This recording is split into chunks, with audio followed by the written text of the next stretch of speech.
Good evening, everyone. This is Christian Karasevich, CEO and founder of Social Chefs, and wanted to welcome you all to this week's episode of Social Chatter. And got a couple of just quick housekeeping things. So, for example, what is Social Chefs? Basically, we provide social media training, tutorials, education. That could be online videos, webinars, something we like to call social snacks. These are basically 5-minute or less social media tutorials, something to help you learn something and then move it into action. I'm joined today by my co-host, Mr. Nick Rishwain, and I'm actually going to bring him on real quick here. Hello. How you doing, Nick? I'm doing good. Just reviewing the webinar. I'm Nick Rishwain. I guess I should have done that. I don't know if you were saying that as I was coming in or not. I briefly mentioned it, yes. Okay. Are you getting some feedback from me? I'm not getting any feedback, actually. Oh, okay. And I actually have a light that I'm using today. This is actually, here's the thing. I'm a big video guy, so this is actually the light I use. Let me actually try Nice. so you guys can see it. So basically, it's this little attachment here. I have a little Manfrotto. This is a Manfrotto 209. They make a lot of different ones like this. It's basically a little tripod with an extension. It can actually go higher if I need to, not very high. Okay. But, great for having on your desk. You can actually use this also and thread it into your phone. So that might be something we want to cover on a future episode. I don't know. Yeah, I was thinking turn it on again while it's sitting there. And the other thing is it's actually pretty cool. It actually has a temperature adjustment, so I can make it really. That's what I was wondering, if you could bring it down a little. Let's see. That looks probably best. The only problem I have here is that looks good, right? Literally pointed directly at my face. Okay, let me do this. There we go. I think that's better. That's probably best right Awesome. there. The only thing I might recommend in the future would be maybe up higher, coming down might get a little bit better lighting. I don't know that for sure though. Well, and I also have some softbox lights as well that I use, but I have one of these that I use for just a portable aspect. It tends to work really great in that sense. Oh, cool. So I've got a lot of equipment for videos. I love video. So let's. I really need to work on my lighting at home so that I can do more of this at home. I also have a green screen setup, but I actually have not set the green screen up yet. I have the soft boxes that I use, and I usually just put my background in, blur it, and so forth. But with that, I want to let's do a quick introduction. I mean, sure. Who are you? Tell everyone about yourself. Yeah, so I'm Nick Rishwain, and I am the Vice President of Client Relations and Development at Experts.com. It's an online marketing platform for expert witnesses and consultants. And I have been co-hosting for about 5 or 6 weeks now with Christian Karasevich on Social Chatter. And that was perfect. By the way, that was a lot of people have a hard time pronouncing my last name, so that was fantastic. By the way, so how can people get a hold of you? By the way, just since we can do that normally. Yeah, best way to get a hold of me is on Twitter and I'll put it on the chat, experts.com VP, all spelled out.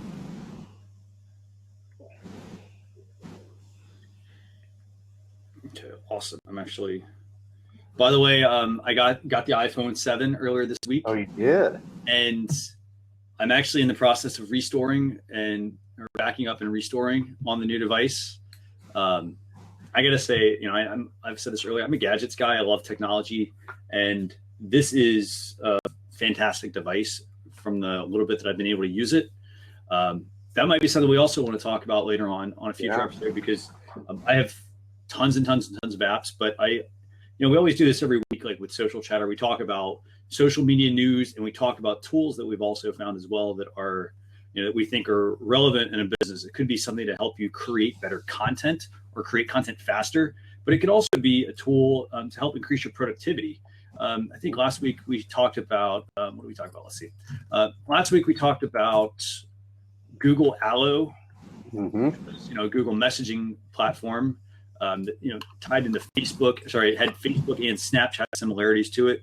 And then also we talked about FaceTime, right? Was it FaceTime? It's actually Facebook. It ties in. I'm thinking of Duo. I'm confusing it with a. Yeah, that's Duo actually. So we talked about Google Allo. That's a messaging app that it borrows some of the features from Facebook, some of the features and functionality from Snapchat, but it also has Google's virtual assistant, Google Assistant basically built in. We also talked about Time Zoner for Slack, which is a fantastic feature if you are a Slack user and you're always trying to coordinate time zones with somebody, whether it's a meeting or sending them a file and so forth. Yeah, that's right. I forgot about Time Zoner. Last week was a. It's a blur to me, and this week feels just about the same. And you were up for almost 24 hours last week and did far better than I was doing. Yeah. So last week I was actually just thinking about that. I was like, last week I was I halfway around the world or so, something along those lines. And this week has definitely been a big blur. But I have to say this: there has been a ton of social media news this week. Basically what we do with Social Chatter is we try to pick 3 to 5 topics that are big, useful pieces of social media for the week and about 3 tools. And this week we actually have 8 topics, but we're not going to cover all of them. We'll cover, I think, like 5 of them, and then the others we'll put on a blog post. They're, might mention them, but they're not really they're newsworthy, but they're not something that like, hey, I got to spend tons of time reading on. So we're going to do that. But, I was actually astonished just at how much, just the flow of news that came out this week. So let's kick the show off, but heads up, guys, my name's Christian Karasevich. And if you have any questions during the show, pretty simple. You can send Nick a tweet. You can send me a tweet. You can also tweet us at Social Chefs and use the hashtag Social Chatter. Perfect. We're ready when you are. So topic number 1 for today. This is actually an article. This is related to Facebook, actually. A couple of Facebook updates here. Facebook is allowing advertisers to create rules for turn off ads and email alerts. Yeah. And this is a feature they're testing. It's not live yet, but it is a very interesting feature that they're starting to kind of get into a little bit of, I want to say, marketing automation here. Yeah, and from what I understand, what I'm looking at, it appears that they're giving you an opportunity to even reduce ads that maybe are not performing as well or have not performed as you expected. So then maybe it kind of culls that particular ad from a particular target. Is that what I'm seeing here, Chris? So basically, like I said, it's sort of marketing automation. So if you look at the screenshot that's there, it basically says automatically update campaigns, ad sets, or ads in bulk by creating automated rules. And I personally, for instance, I use a lot of rules for a lot of things that I do. This is very useful if I'm running Facebook ads. You could set certain things up for, for example, if the cost per mobile app install is greater than, let's say it's greater than 5, for instance, and there's a certain time range associated with something, you can have changes made to ads. So this is extremely, extremely, extremely useful if you have something like this. Because here's the thing with running, do you run a lot of Facebook ads? We do not. Okay. We have in the past, but we don't do it regularly. So if you run a lot of Facebook ads, you probably know this. You get a lot of campaigns set up. You get a lot of ads set up, very difficult to manage. You just have all of these activities going on. So over here, you got all your Facebook ads. And then over here, you're running a business. And then you might be trying to blog and create some online content. And you don't have time to stop your writing because, hey, it interrupts your flow to go and stop your ads. And so the benefit to this would be that it would give you an opportunity to apply some rules that would automatically adjust those ads, or at least keep you notified so that you don't have to, stop what you're doing, go check the ad, see that something has not happened, and then go back to what you're doing. Okay. Hey, automation. I'm all for automation. I'm for automation to a certain degree. I like, for instance, using it for, I have a lot of it set up, for instance, for like Pocket and like some of this content. But I also, I'd say if you're going to automate all of your social media, for instance, that's not the best way, not the best use of time, because it really doesn't help you build an audience. Your audience, they don't really care about your brand. They don't care about the fact that you have this huge audience. You could have like a Facebook page with, 50,000 fans. They want to actually know who the people are that they're interacting with. You can't automate the engagement. No, exactly. That's actually perfect. You can't automate the engagement. Yeah, that can't happen. So, but as far as regular posts or reposting things, then yeah, I think a lot of that has to be, and certainly on ads where there's no engagement, no actual one-on-one engagement when it's posted. Now somebody might comment on it or click on it, and then maybe you engage after that. But at least in sending them out and determining when they're going to stop or lessen, then I think that's important. Yeah, and the other thing also, I'm kind of speaking about the whole like stopping of ads. So one thing I also want to mention, in regards to something like this, and I don't know if you've tested this out, but Facebook pages have a feature where you can have posts expire. So in addition to scheduling something, I could say, hey, maybe it's a post for like, let's just say it's a post for a deal. You want to give somebody like a coupon, like let's say it's an insane deal. Hey, it's 75% off of $100 product, and you only want to run it for like, let's just say 15, 20 minutes. Right. Fire that post.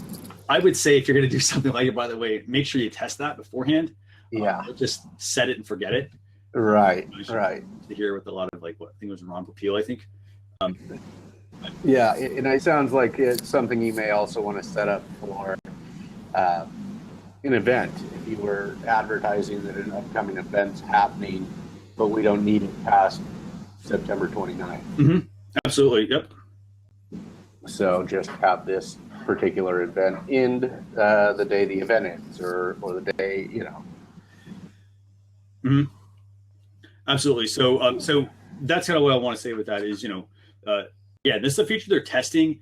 This is a very useful feature for a business. I would almost say if I'm running any sort of Facebook ads, I wouldn't just apply this to everything I'm doing. Apply it to a couple of your ads. If it does come to fruition, apply it to a couple of ads, and then once it comes out, test it on some of your, some of your own ads, and then, I think the things that are important here are like, for instance, I'd love to have alerts. This way, for instance, if my here's the biggest thing. Like, let's say you put a bid in for an ad, and your ad happens to go way beyond, or like, all of a sudden you're thinking, hey, this is a low cost ad, and all of a sudden the price shoots up, or there's a big drop, for instance, like maybe it goes from like 50 cents down to like 2 cents or something like that. You may want to go in and make some adjustments pretty quickly to capitalize on that. So if this does come to fruition, I think you want to use it sparingly, but we'll definitely make sure we write something up on this. If it ends up like coming out, like, heck, maybe we could even put together some guide. I think everybody like that, to help them, learn about some ways they could use this. So anything else you want to add on that? No, I think that covers that. Okay, so topic number 2. Were you able to open topic number 2, by the way, about Facebook launching a Slack and Yammer competitor? No, I think I missed that one. I think the next one. Well, let me see. Get Pocket. No, I was not able to.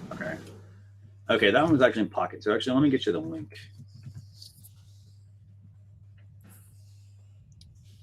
That's why I had the next one pulled up, was the Facebook 60 million businesses have pages. So how about this? Why don't you want to talk about that one while I get the link for this other? Yeah, so Facebook, this is an article from VentureBeat, and Facebook has claiming that 60 million businesses now have pages, and 4 million of those businesses are actively advertising their pages on their page or doing Facebook ads. So Facebook released their new numbers around the popularity of its pages. The company said that more than 60 million businesses now have a page, a 33% increase from September. Well, we're still in September, so maybe this is supposed to be a October 1st article, or maybe they misspoke there. In addition, 4 million businesses are actively advertising on Facebook, with more than 70% marketing outside of the U.S., which is interesting.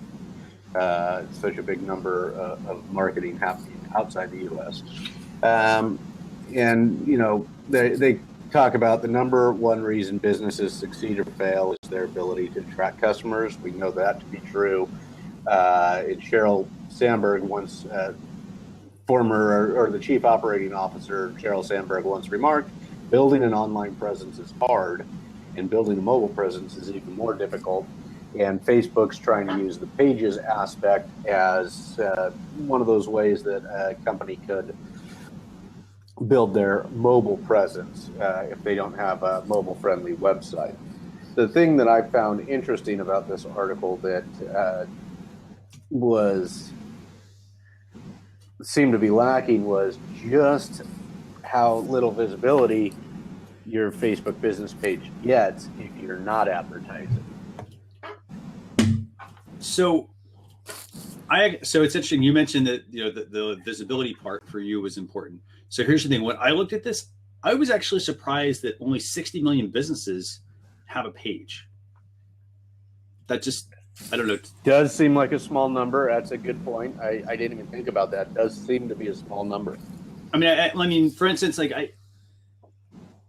I think that, you know, it's like, I mean, it could very well be the case. I mean, when you look at, for instance, Facebook's numbers, I mean, if you go to, it's newsroom.fb.com, they have I think it's under investor relations. There's a whole section on, if you go to investor relations, it's actually cool. They actually have like Facebook, they have a whole bunch of like development stuff here, but they also have a whole bunch of articles that talk about Facebook's current growth. You know, and like, you know, their latest community stats, 1.71 billion on Facebook each month. I guess when you really look at, you know, for example, if you really look at like Facebook's numbers, and by the way, here's the article. If you look at just that sheer number of people that are on Facebook, I guess it does surprise me that there's not more businesses. But I also know that, you know, a lot of businesses, I think they spread themselves too thin when they're trying to really, like ramp up their presence. I mean, it's hard, yes, to build an audience. You know, most business, you know, here's the thing. It's hard to build an audience. Most businesses, they don't have any sort of like ad budget whatsoever. They're typically mom and pop shops that hear Facebook, you know, they have this huge audience and they think, hey, you know what? I'm going to start a page and I'm going to get all this visibility. And that's where it kind of falls apart. You have a lot of businesses that go into this and they think that they're going to, you know, for example, if they had 100 fans, a lot of people have the impression or under the impression that when I share something, all 100 fans are going to see it. Mm-hmm. And I'm like, no, that doesn't happen. So that's something that you kind of have to, you know, where it starts to then fall apart. And then like, okay, then you start posting stuff and people see, hey, I only get, you know, 0.0 whatever % right being my content. And then people start, you know, it almost sours their impression of Facebook. Mm-hmm. But it's not Facebook. You know, Facebook just provides the medium. It's the business needs to have a cohesive strategy about how they're going to do something. Right. You know, they need to have a dedicated plan. You know, it's not about like, oh, Facebook page, Twitter account, Instagram account, YouTube channel. Like, you need to start small, start that one place, figure out where your customers are at. And honestly, I think Facebook is where it's at. I mean, when they do something, you know, it reminds me of a lot of just Apple. A lot of times when people, you know, when Apple does something, it has, you know, causes a seismic shift in the industry. And, you know, you can see that by, you know, they did the whole Apple Watch thing. So Samsung said, hey, we're going to try to beat them to the punch, come out with a Samsung watch. Apple had, you know, they basically took the smartphone, they totally redid the smartphone. Everybody's starting to really chase them. And it's the same thing with Facebook. Everything Facebook does, everybody's chasing them. And so while I think going to other channels like, like Twitter and whatnot are important, I think that Facebook is still, is the dominant player. It's the place where, like live video, for example, that came out. And what happened? Facebook entered and everybody's like, hey, I'm going to do live video now. Right. So I think, while that 60 million is small, I think that I expect that to start to grow. I mean, it's the same thing with people running like ads and, at first not seeing like the importance of them, but then, starting to see, well, hey, you know what? They are very good. I'll tell you personally, I don't actually run ads on my account. No, I don't run any ads. And, and basically one of the things I actually use is on a Facebook page, there are features when you go to post, there's actually an interest targeting option where you can go on and you can select certain interests to target people to, and that's part of the way that I do it. And then the other thing I also do is, I network with other people. For example, you and I, like, whenever I, for instance, get ready to post this week's show, I always send you a link to it. Yeah. I share it on my timeline, for instance. I build up my personal connections and then share my page content back to my connections. Yeah, and that's the engagement that so many people who do social forget is the important aspect of social. You can't just post and expect people to do it. And probably my use of Facebook, even for the company, it has not been as good as it should be in my analysis of it. And in large part, that's because the legal community isn't all that engaging on social media as a whole. So that's one of those difficulties with that platform, but it's not just that platform. So can you do me a favor? Can you elaborate a little bit on that part? Because like, here's the thing, like, the legal part, for instance, I personally have a feeling that the legal community, they're hesitant, they're like most people, I think, in certain, like, in legal or finance or whatever, they're very hesitant to actually get on there and have their, thoughts and whatnot posted. And that's because I think mainly because they know, I'm sure that somebody could probably use that against you. Am I correct? Yes, people can use it against you. That's one of the reasons that experts are particularly concerned with it, is it coming back when they testify in the future. Lawyers, for one, much of their work is based on billable work. So they want to spend their time billing and not doing stuff on social because they can't bill for that. Right. And they're a very difficult breed to get to adopt new technology as a whole. And then on top of that, there's rules of professional conduct that attorneys have to follow. And although they've changed significantly over the years and advertising has been permitted for quite some time, they think of this as one more of those areas where as you and I both know, social can be a massive time suck. Now, it shouldn't just be considered a suck because some of that is very beneficial, but it can still take a lot of time. Well, that's time that most, as with any small business, has difficulty doing it. Right. And on top of that, they have professional rules of professional conduct, and they have an ability to bill for what they're doing, and so and then they have this kind of built-in lack of ability to adapt and adopt new technology. So, and that's a part of we're book smart generally as attorneys, and everything else we think should come kind of revolve around the fact that we know what's in those books and not necessarily what's happening on the internet. Right. So it's a wide variety of things that keep them from really embracing new technology, but most of it being that it's not directly responsible for making that billable hour happen. And if they're working for a firm, they have to make that hour happen. Absolutely. And kind of playing off of that, I guess, is, the fact that you determine how much time you spend on something. I mean, I think that I think that at some point, we're going to see that, almost look at it as like a side job or a second job or something like that. For example, like somebody, for instance, by day might be, doing the whole billable hours thing, but then by night, maybe they do want to turn, a little bit of their time into, into like giving back, almost like, for instance, somebody who's like an adjunct professor or something. Right. They might want to spend, some of their time teaching, not to say you have to do that a lot, but then at the same time, creating something else that is meaningful, that has an additional impact. For example, a lot of people I actually work with, there's some that, like I met them and they were like, hey, I have a podcast, and they have a podcast, for instance, on, I think it was like champagne. And I was like, that's like totally random, but I'm like, that's actually really cool that, you have your other interest, and you kind of use the two together, or like one might be your creative outlet while the other is, your study outlet.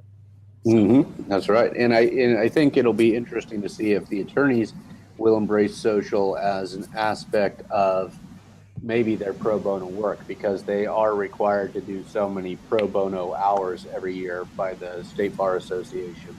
So maybe what they could do is come on to a Fire Talk or similar platform and help answer questions, or then maybe they do it through Skype, but they market it through social. Like I've seen Mitch Jackson do it, where he says, the whole day on Tuesday, I'm answering questions that you haven't had answered. So he chunks out that whole day, and he does pro bono work that entire day.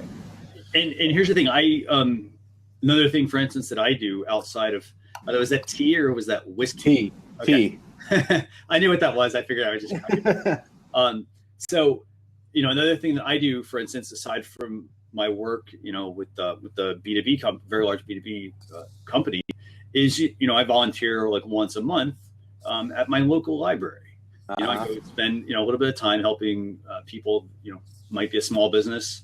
It might be somebody who has a business that is very well established, and they just need a little guidance, or they've got their business and they're like, hey, I want to start a blog. What do I do?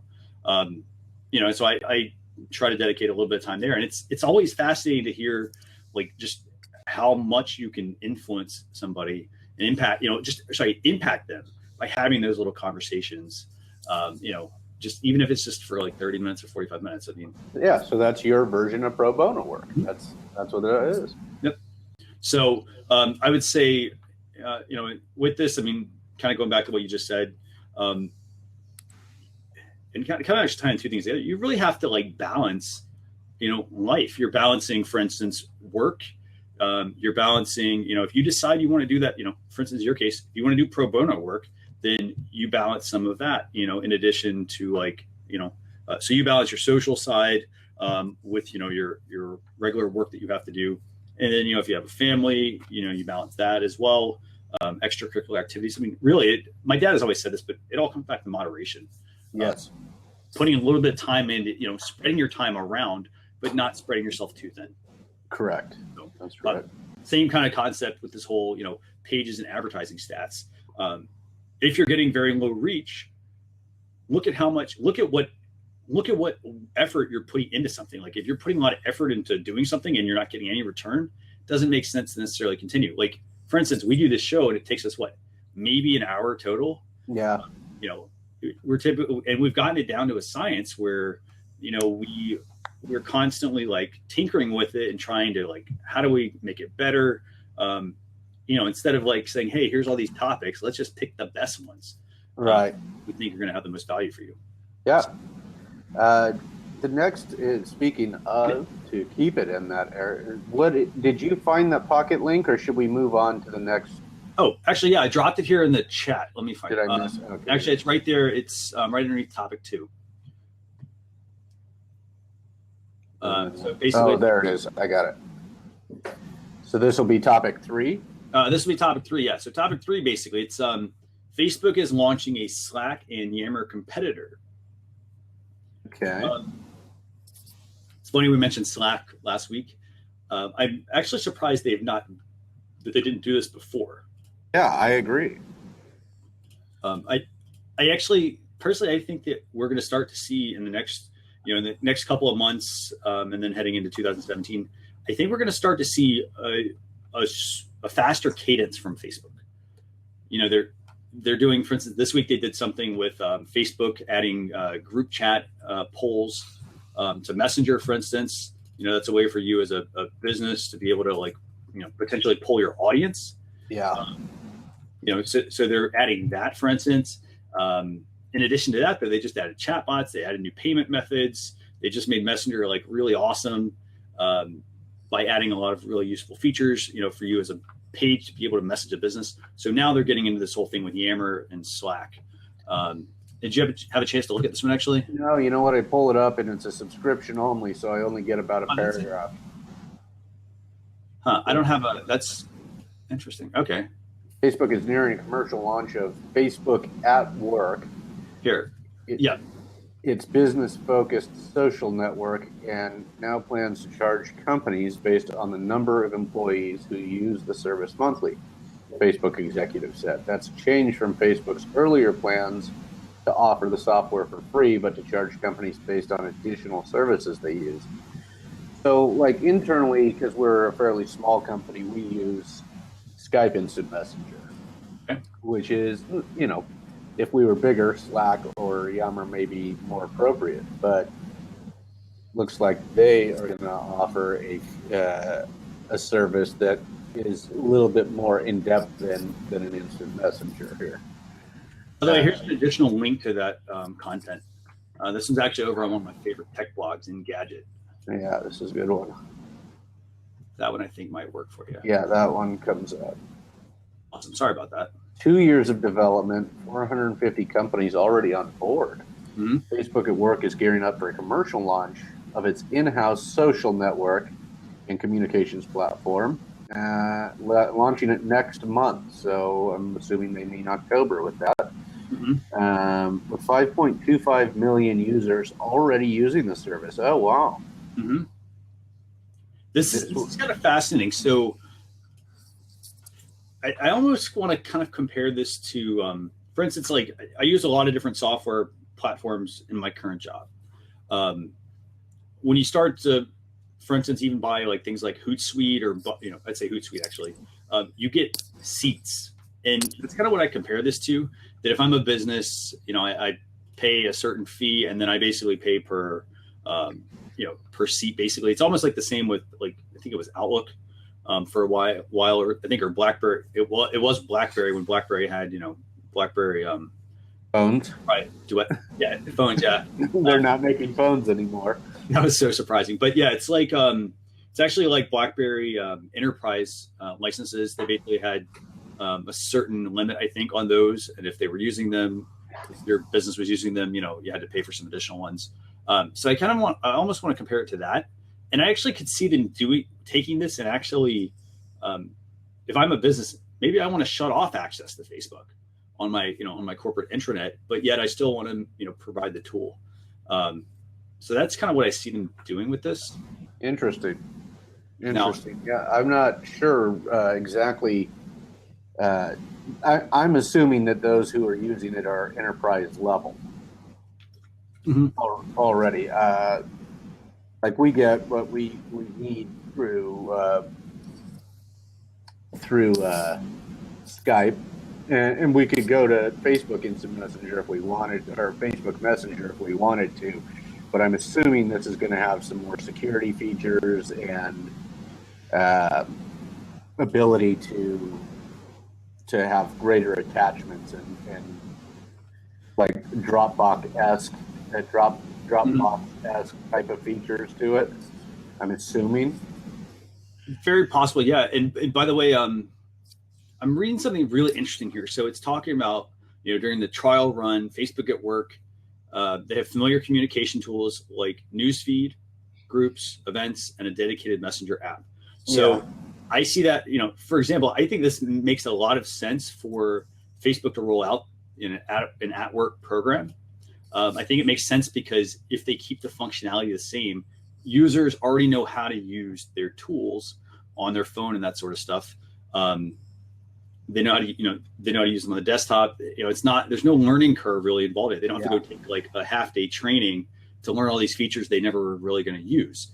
Right. It's all kind of built in. Now, the one thing that I think is really fascinating about this. For instance, I'd love to have like a whole, like within the company, have a lot of different groups where you can always stay like in communication one with another. But the other thing I think that would be really neat with this, and I'm reading this because it's about the news feed. It says, it's all powered by the same algorithm as Facebook itself. What would, like, how cool would it be to have Facebook at work and then to have Facebook automatically like pulling in information like based on keywords, terms and so forth associated with your company, whether it's like, your company name, your executives, all that sort of stuff, and almost like putting all that in the news feed and giving all of your, so I'm in this whole work box, but everything is just work. And I don't have to go like get distracted by like my friend posting a cat video or somebody posting a vacation video. I'm literally able to keep my eye on everything that is related to the company in the news feed. Yeah. And I think you're right. I think that's going to be something that companies certainly want more than the worker, because there is easy distractions at work when we have access to social media. So I think the companies will want to usability of Facebook that people already know, with a little bit of a limitation on keeping them off their own profiles or keeping them off their own, not connected to all their friends during the workday. Yeah, I mean, I don't know. Personally, I think that this could be a valuable. Again, I'm speaking sort of from the whole, the social business managers, the social media strategist role, and the fact that I would love to have all of those tools in front of me without having to go like use other third-party tools and then have to sift through that data. Bring it all to me. I can keep an eye on the conversation right there. So, yeah, I'm just responding to Guru down here in the. Guru, this is not just a 10-minute stream. We assume because we actually more than 10 minutes in. Yeah, or more than 10 minutes in, and because we scheduled it a week or two ago. So, all right, should we? I just want to just mention what Guru's saying here. So, for those of you not familiar with this, Fire Talk, they used to offer a free version. They offered free and paid. They got rid of the free one. They also then sent out apparently a notification. Our buddy Ross Brand tipped us off to this, that they were sending some people an extension to 30 days? Yes, some people got a 30-day extension, I think, if they were regulars or something like that. And then others are going to be having to pay for their broadcasts, or the viewer will be paying. So do you want to tell people what you're doing with the show? Yeah, so what we're actually doing with the show is, so for example, we have obviously longer than 10 minutes today, but what we're doing is we're actually moving over to Huzzah next week. And I've still got a couple more topics, but we're basically moving to Huzzah. What we're going to, I'm doing that because I want to continue to make this free for everybody, but it's free to you, but I still have to pay for it, obviously.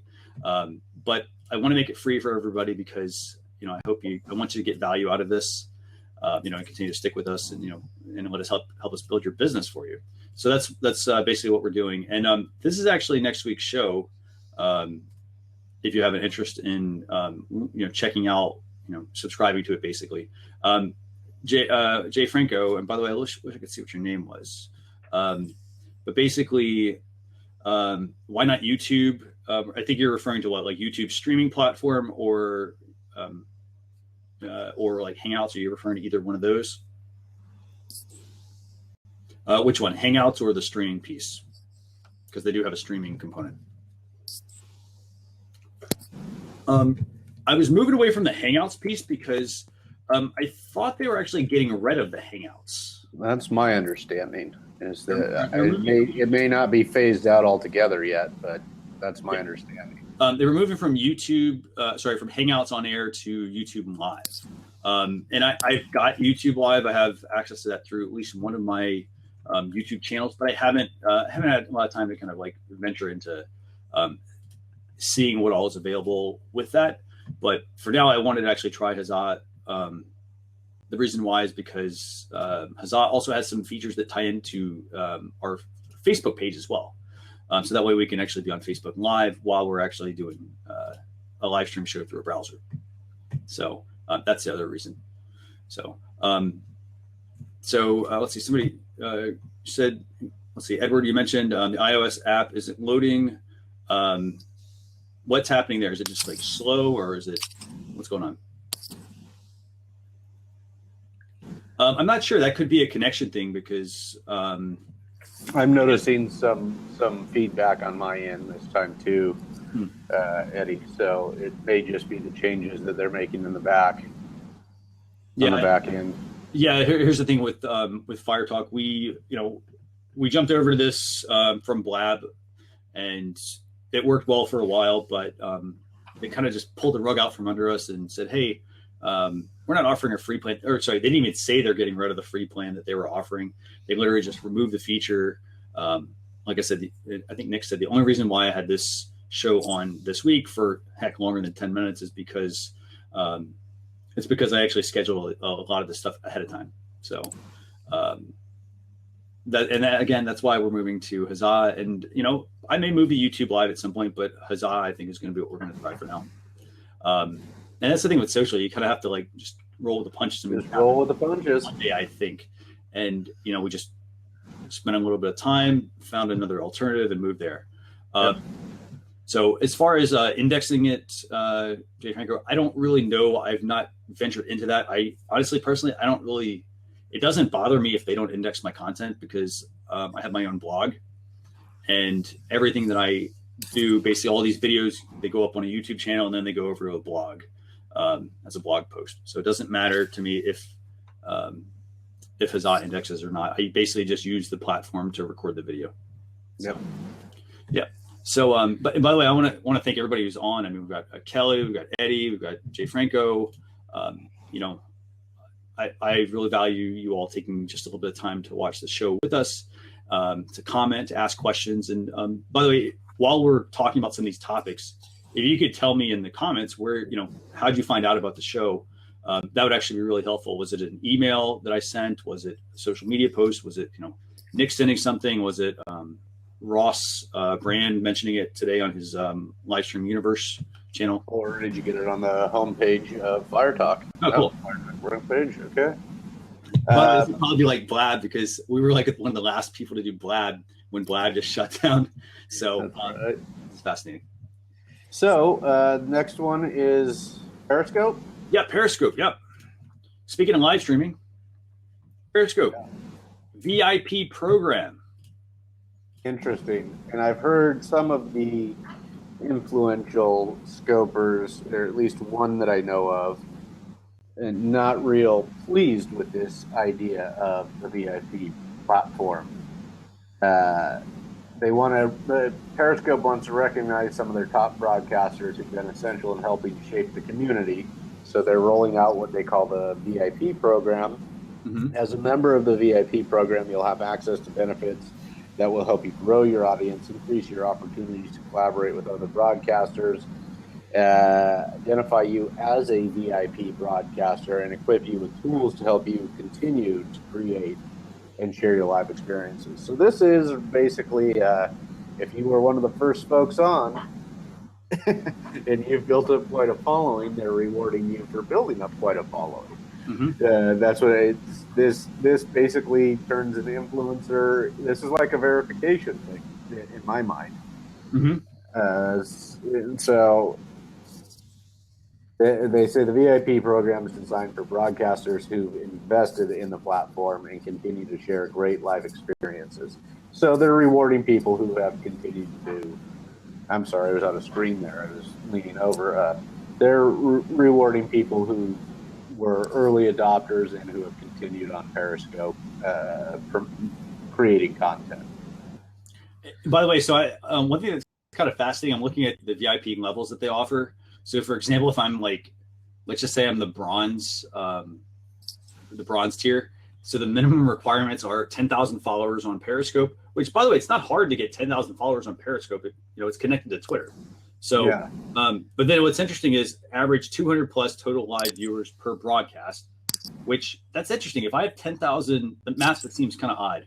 If I have 10,000 followers on Periscope, but I only average 200 plus total live viewers per broadcast, that kind of doesn't seem Doesn't seem like they're looking for people that have a lot of engagement. 200 plus total live views per broadcast doesn't seem like a whole lot. And obviously it broadcasts like twice a week. And then if you get into the whole silver tier, it's 30,000 with 300 plus total viewers per broadcast twice a week. And then if you get into the gold, it's 100,000 plus 500 total viewers and broadcast twice a week. So I like the idea of having a program that is essentially rewarding you based on your ability to build an audience, your ability to be active on the platform.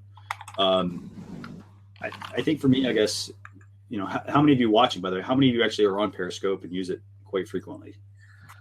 I was big on it in the early beginning, but I have not been very big on it probably after going to Summit Live. I kind of slowed down my use of Periscope. Mm-hmm. And why was that? Was it because you found other mediums or what? Yeah, I found other mediums, and the content that was being created was not particularly engaging anymore. Mm-hmm. I feel that people go on for far too long on Periscope.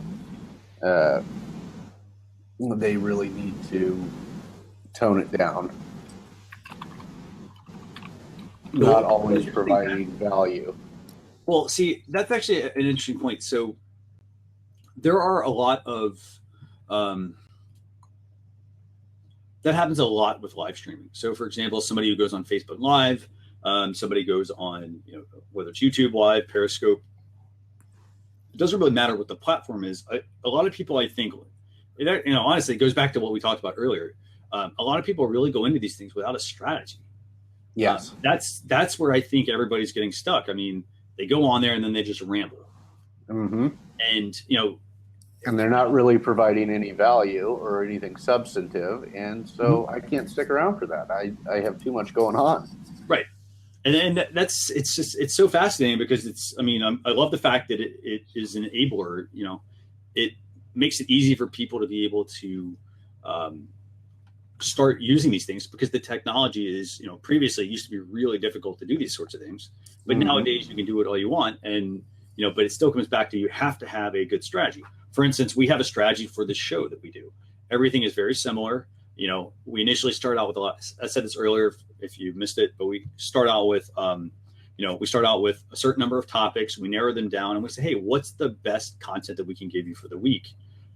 Instead of just saying, hey, you know what, for instance, LinkedIn got a redesign and added, a handful of new features. Like they moved where you can go blog, and they made it a little different interface. That's sort of handy, but not that handy, for people looking to get more out of it for their business. That's right. The only thing that really means, I guess, is, hey, I should go back to my LinkedIn profile and update my profile. But aside from that, really, there's not a lot of value in that. So we try to cut out, all the content that's not that, useful, and then just share only the best stuff, the things we think that you can get the most out of. That's right. And the show basically is scripted. It's topics, tools, link to next week's show, and that's pretty much it. And speaking of which, we're a little off topic today, I think, because we are coming up on time here. We are on, and we got one more topic actually. Let's crank it out. A couple of tools, yep. So yeah, and by the way, thanks for answering Eddie's question about Periscope. So last topic actually for today is Snapchat launching their first piece of hardware. Yes. And interesting. I'll be honest, I am really excited about this. Are you? I'm extremely excited about this actually. What do you think though? I'm interested, but I'm not excited. But that goes for just about everything that I participate in. I rarely get really excited. Now, I might get excited once I see what you're able to do with it, and I might find some huge value in it. Talking about the spectacles is the topic. So these are the Google Glass for Snapchat, or at least what some of us are viewing as, what is the difference here? And will they have the same reception as Google Glass. And I think that I feel like they're going to have a better reception than Google Glass, because we kind of got a lot of those privacy concerns and things like that out of the way with the Google Glass kind of failing. So I think that won't have the impact on Snapchat. But it goes hand in hand with also a Snapchat rebrand is more of a photography company. Mm-hmm. Camera company, yeah, absolutely. Camera company. And, so what do you think? So here's the thing. I think on one hand, here's what I really like about them. While I love the idea of Google Glass, I use them. I tried them out. I actually almost bought a pair. I didn't feel Google was invested in the product as much. Like, it was more like, hey, we're testing this thing out. And, and I used it. And honestly, it was just a very weird experience because, they were really kind of awkward. It was hard. Like, you couldn't adjust, for instance, the little camera that was on your eye. And so they were using it more as like this. So, and actually, they're actually two different products. Google Glass was essentially glasses with a little screen over the top of it. Mm-hmm. But then, and you could get maps and that sort of stuff. But then, so the Snapchat spectacles are basically glasses that have a camera built onto them. So you're not looking at a screen necessarily. You're just capturing and transmitting.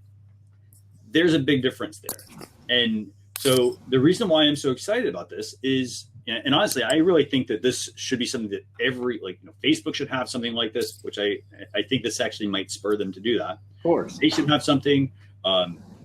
YouTube, for instance, Google should say, hey, let's do something for YouTube. Like, do a product that ties into your core product. In the idea of like making it for like Snapchat, the whole point is I have these glasses, they do look a little like, they look retro. We don't know what the finished product's necessarily going to look like. And they have a little camera on them. They capture 10-second snaps, and then they link back to your phone, and then they can, share that out. It's basically all it does. Yeah. I'm not trying to put too much into the product.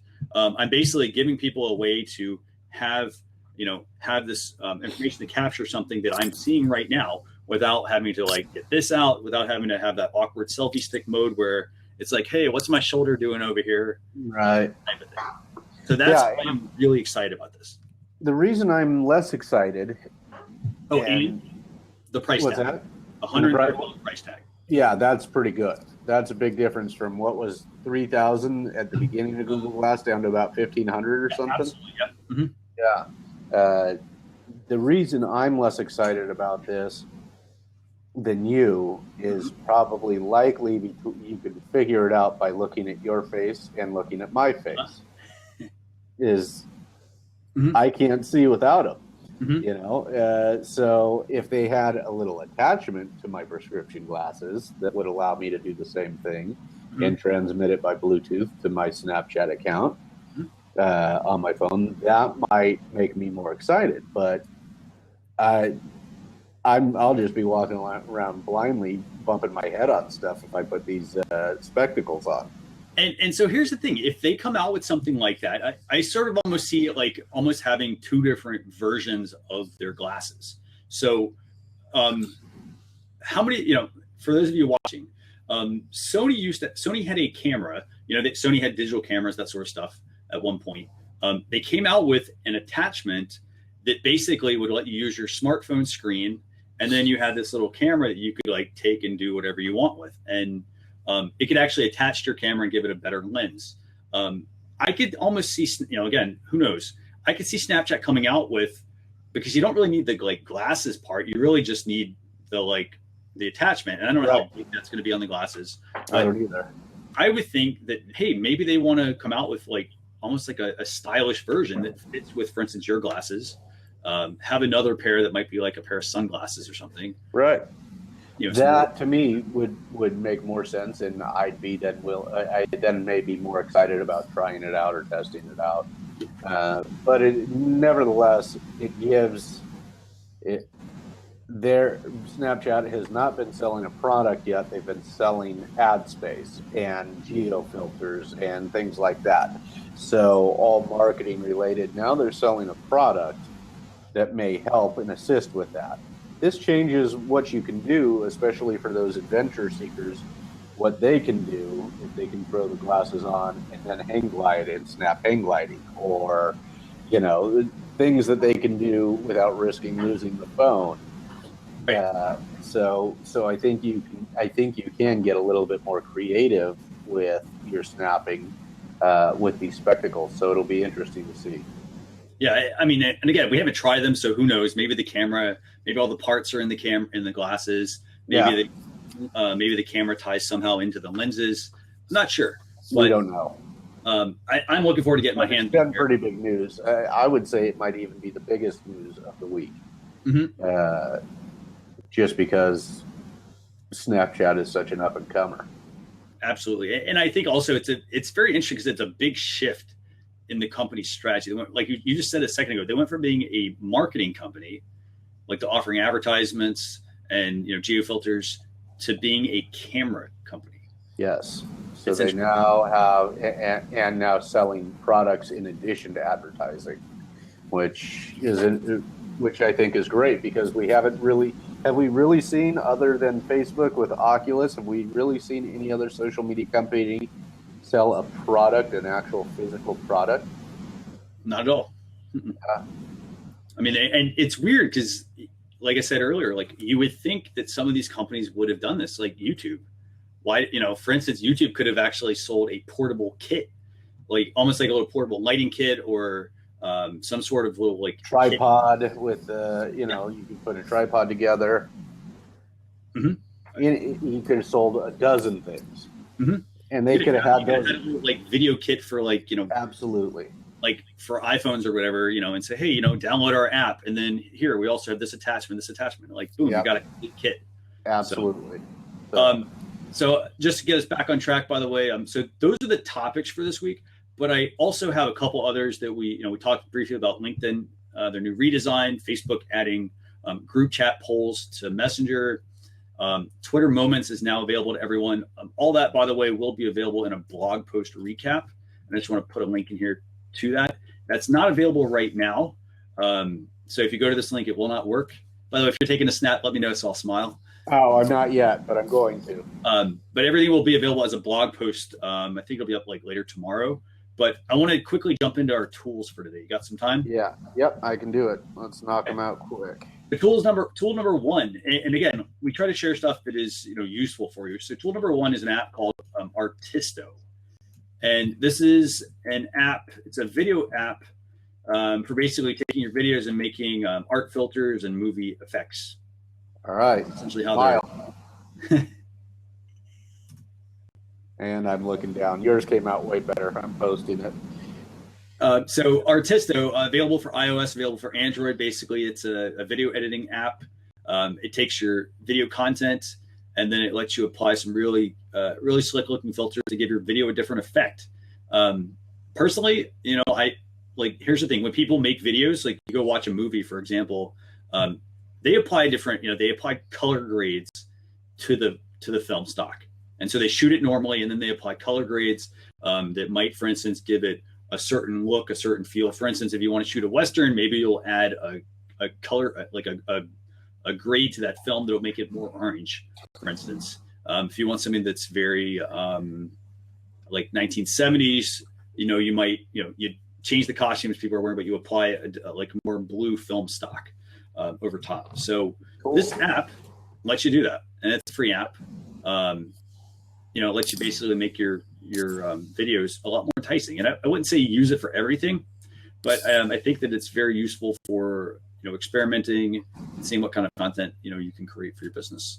And I need to get better with editing video, period. So whether I try that with maybe do a Periscope video, we've got the river right here with some cool birds and wildlife. Maybe I go and do that, and then just play with it just to test it out, see how nice I can make video.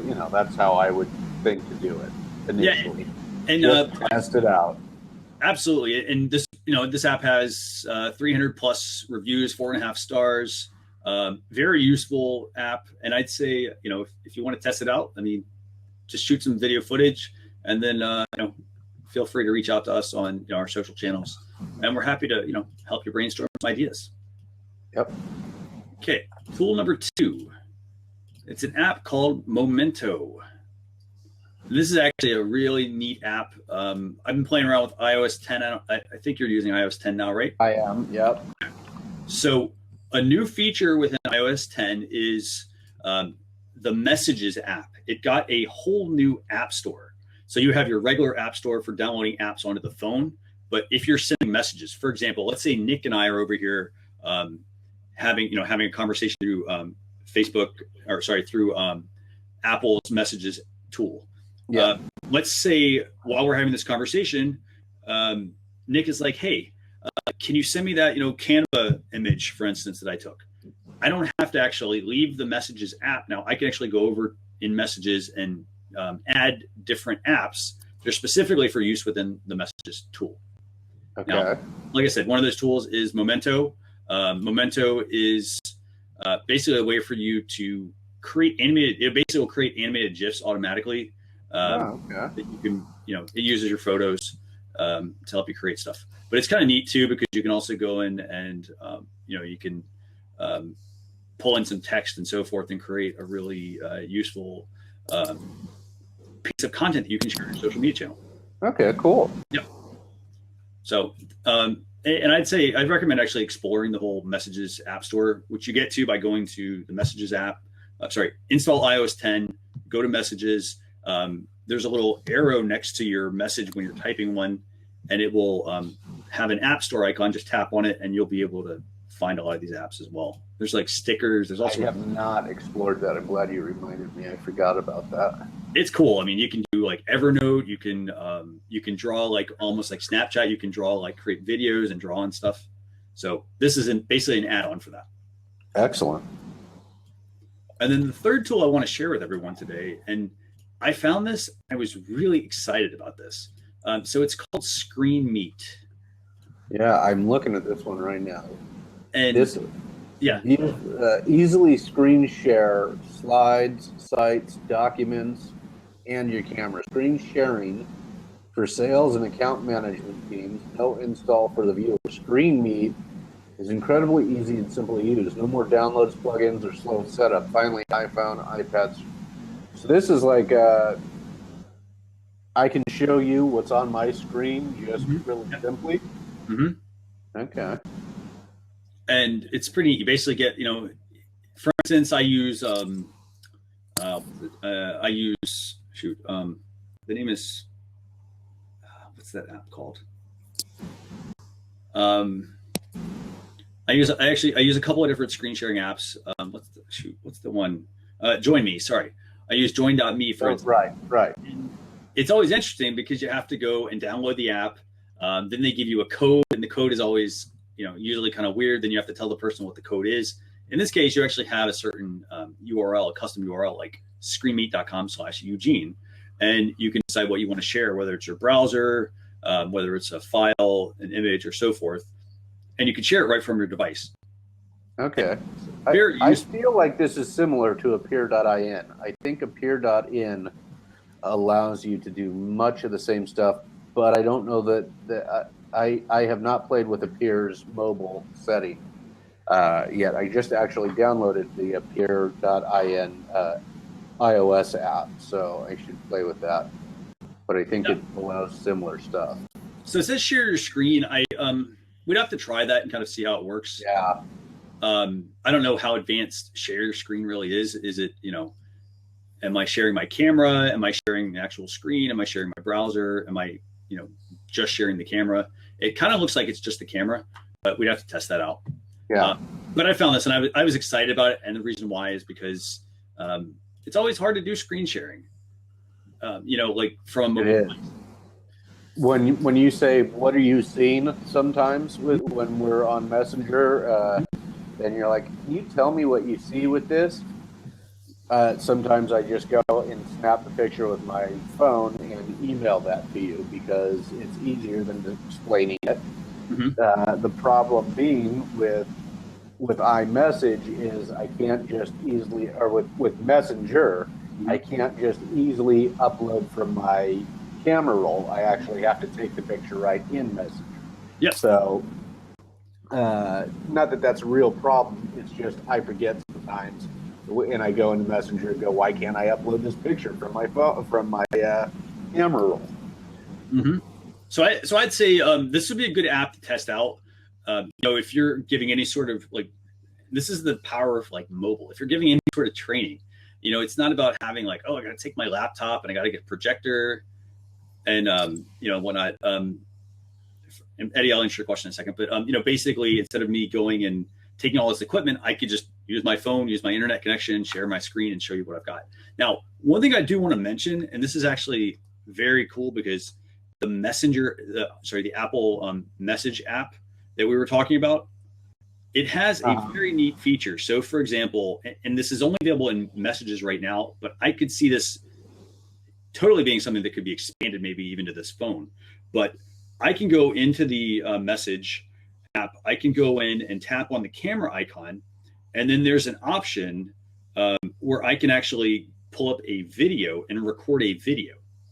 Now, it only works within this app. It only works on what your camera sees, but I can almost see them taking that technology at some point and making it part of like the ability to do some sort of screen sharing without having necessarily a second app. So, yeah. This is good. So, by the way, Eddie, Eddie, let me answer your question real quick. The blog post link, it's not going to work yet because the blog post is not live. It'll go live tomorrow once we've had the ability to put this video in there and also for me to write the content. So I can, if you go follow me on Twitter, for instance, if you go to go follow my Twitter account, I'll actually go in there and just send me a tweet and say, hey, can you send me the link? And I'll send you the link when it goes live. So, so with that, do you have anything that you want to share? I mean, we're at the in fact, I got to get back to some other stuff. I still got a couple hours left here in the office. It's been a busy day of video and webinar. No worries. I know you're probably tired. So, just a couple of quick notes for everybody. This is next week's show. And just a quick reminder, we are switching to Huzzah. And we also are switching the time of the show next week. We're in 9 o'clock Eastern Standard Time. What's that, 6 o'clock Pacific? 6 Pacific, yeah, on Thursday. And that is Thursday. That is the 6th. The 6th. And October 5th is Distracted Driving Awareness Day. So very important. Yet definitely no social, no texting, no snaps, none of that stuff while you're driving. But that's next week's show. And as I mentioned, if you want the blog recap, you can send a tweet to us. This is actually going to be the link. So if you bookmark that, it'll be available later tomorrow. So with that, I don't have anything else I want to share. I don't either. I've got a few things I got to do before I crank out of here, but I will see you. I'm sure we'll talk before next week's show, but should we not, for some reason, I will see you at Thursday, October 6th at 9 p.m. Eastern Time, 6 p.m. Pacific. And do you have anything going on that you want to share, by the way? No, I think actually that this week seems to be was one of my busier content production weeks in a while. So next week I may have, hopefully I'll have something new to share then, but nothing major.